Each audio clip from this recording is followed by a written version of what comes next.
Hello and welcome to the Trust Factor Podcast, the only podcast that guarantees your success when you implement its divine age-old teachings.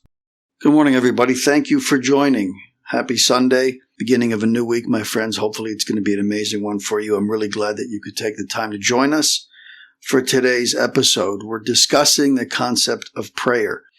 I had a great question over YouTube from one of our listeners, just asking, what's the right way to pray? How do I learn what's enough, what's not enough, what the rules of engagement are? And it's all laid out for us, by the way. If you want to find out details, you can. There are many, many sources that tell you, first of all, how to pray, what the details are, what the correct process is and procedure, what the right words to say are, when to say them, when to pray, when not to pray. There's a right time for prayer. There's a time for action. There are many, many volumes that have been written, starting with the Code of Jewish Law. It's in there. But then when you want to start to understand the details, the specifics about situations that we find ourselves in on a daily basis, modern commentators on the Torah have written books. There are volumes upon volumes. Look online. You will find many of them of modern day rabbis and authors who've written on the subject. Pick up a book and start to learn about it. So now let's elaborate on this concept of prayer. It says that the prayers of a person whose wish is to get to know the Creator are highly effective.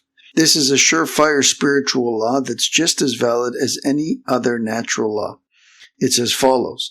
Each prayer has its power, and each request requires a certain amount of prayer or spiritual power to bring about its manifestation. Just as an ounce of dynamite is enough to put a hole in a laboratory table, one might need a ton of dynamite to blow a hole in the side of a mountain. By the same token, the greater the request, the more prayer or spiritual dynamite is required. Remember, sufficient prayer invokes a solution to any problem. A person who believes and knows in their Creator will therefore pray. This paragraph opens up by saying that the prayers of a person whose wishes to get to know the Creator are highly effective. Why? It's an obvious one. Your will and His will are aligned. He wants you to want to get to know Him. So if your prayer is to say, God, I want to connect to you. You know, there's a lot of people walking around who I know who are religious, who wear a kippah, who wear tzitzit, who I see them living religious lives. And I know these people. They're good people, and I see them as being successful and level-headed and well put together. And I want to be like that. I want to know what they know. Why is it that I don't know this? Why can't I be on that same level? And the answer is you can. But if you're asking for Him to allow you to get close to Him, that is the ideal prayer. Certainly the ideal starting point, suggested for everybody. If you want to build your ability to pray and understand it, the first place to start is to ask Him for help in the department of prayer, because that's the first thing that He wants to help you with. We've been talking about a person whose intent is to fulfill his mission on earth. Up until now, that's what we're talking about, which is one of his missions is to get closer to the Creator and to get to know Him. But if a person prays for something that's against the Creator's will, which is exactly the opposite of what I just said, then the Creator won't necessarily grant those wishes. It makes sense. Indeed, the Creator will be angry at him. Think about it. Imagine that a son asks his father for $100,000 and the father says, what do you need $100,000 for? The son says that he wants to buy a bulldozer and knock down the family home. Sounds ridiculous. Or maybe the son wants to buy a garbage truck to dump all the garbage from the neighborhood onto his father's freshly manicured lawn. No one would expect that the father would fulfill such insolent requests. What's more, the father would certainly be perturbed. I gave you the original example, which said, if I'm praying that I want to get close to my Father in heaven, that one is low-hanging fruit. It's easy. He wants it. I want it. He's going to make it happen. Here, I'm asking for something that goes against His will, that clearly would upset Him, and I'm asking Him for help on that? It doesn't make any sense. The above example is no different than asking the Creator for success in doing something sinful or in satiating His bodily urges. Answering such prayers is tantamount to contaminating and destroying the world. So, of course, such prayers would go unanswered. Yet when a person's intent is to build and to beautify the world, the Creator is happy. And He's happy to answer His prayers and fulfill His wishes.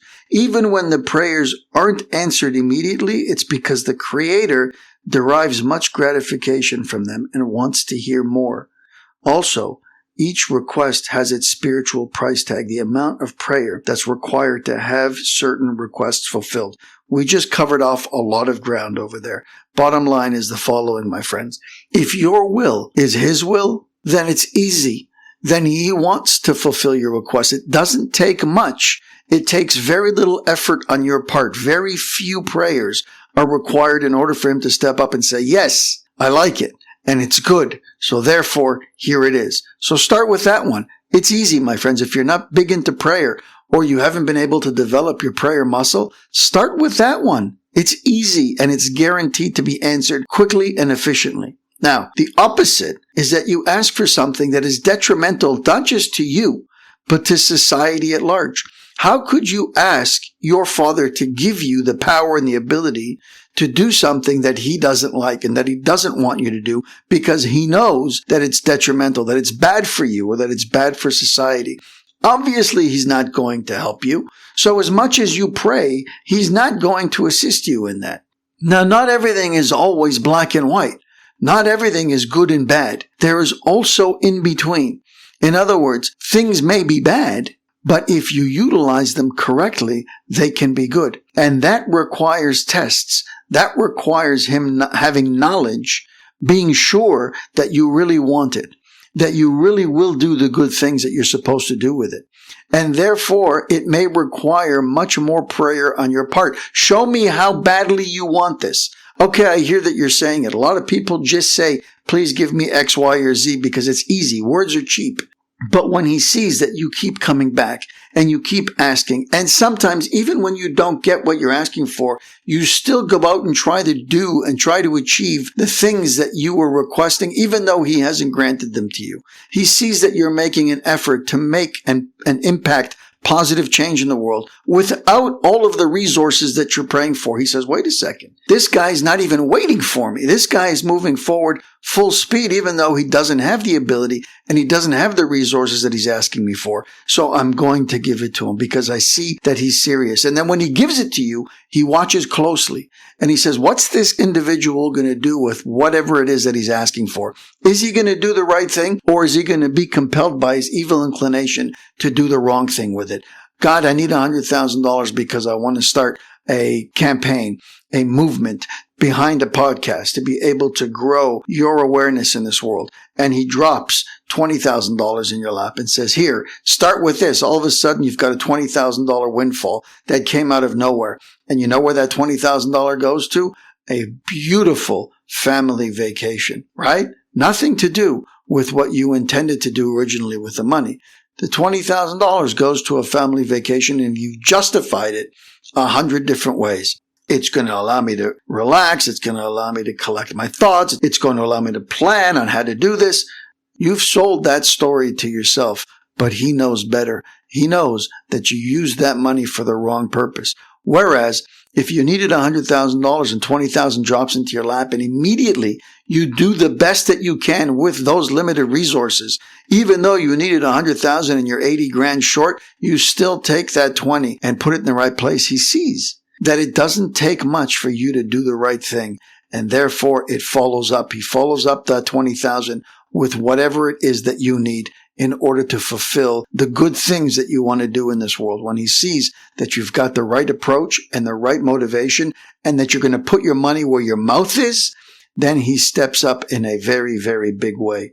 People lack awareness and a detailed knowledge of what emunah really is, what connecting to God really means. Consequently, they don't know the cogent resource that's available to them, and they don't take advantage of the powers of prayer and emunah to get close to Hashem and improve their lives. They just don't know. The right way to start, my friends, is take a step and make it a small, easy one, and you will see His hand. When you see His hand, it will give you the desire, it will give you the drive to move forward to bigger and better things, to grow your relationship with Him and take it to another level. For some, emunah ends with the belief that there's a creator to the world. That's enough for them. Okay, there's a God. Wonderful. I'm aware of that, or I believe that, and I move on, and that's where my relationship with Him starts and stops. Others believe in a supreme power, but don't realize that it has anything to do with the details of their daily lives. They therefore make no connection between the events of their lives and divine providence. Like I've said many times, He created this world, He dropped us in it, sink or swim, good luck, let me know how it works out. Nothing could be further from the truth. The practical meaning of emunah is to connect everything, a nagging wife, or an insensitive husband, an insolent or cruel boss, as well as health and income problems with the Creator's will. This is the way the Creator wants things. Practical emunah means turning to the Creator and speaking to Him about everything that happens in our lives. What does He want from us? And what is He trying to tell us? When you've understood this, then that becomes the dialogue. You start to ask questions and you start to get answers. You start to get clarity. Things start to make sense. And then your anxiety starts to fall off and you start to come out of your depressive state because you recognize that everything is for a distinct purpose and that purpose is for you to succeed. So how can it be bad? And the answer is it can't. And that is when things start to happen. Have an amazing day. Have an amazing week. Thank you for spending time with us on the Trust Factor podcast. If you've heard something today that moved you, save this episode and share it with someone who might need to hear it. Be sure to subscribe so you don't miss upcoming conversations that challenge, empower, and uplift. And if you're on social media, connect with us. Leave your thoughts. Drop a quote that resonated with you. Hashtag the Trust Factor podcast. Until next time, keep growing in your trust and keep living with purpose. I'm Jesse Revivo, and this has been the Trust Factor podcast. Thanks for listening.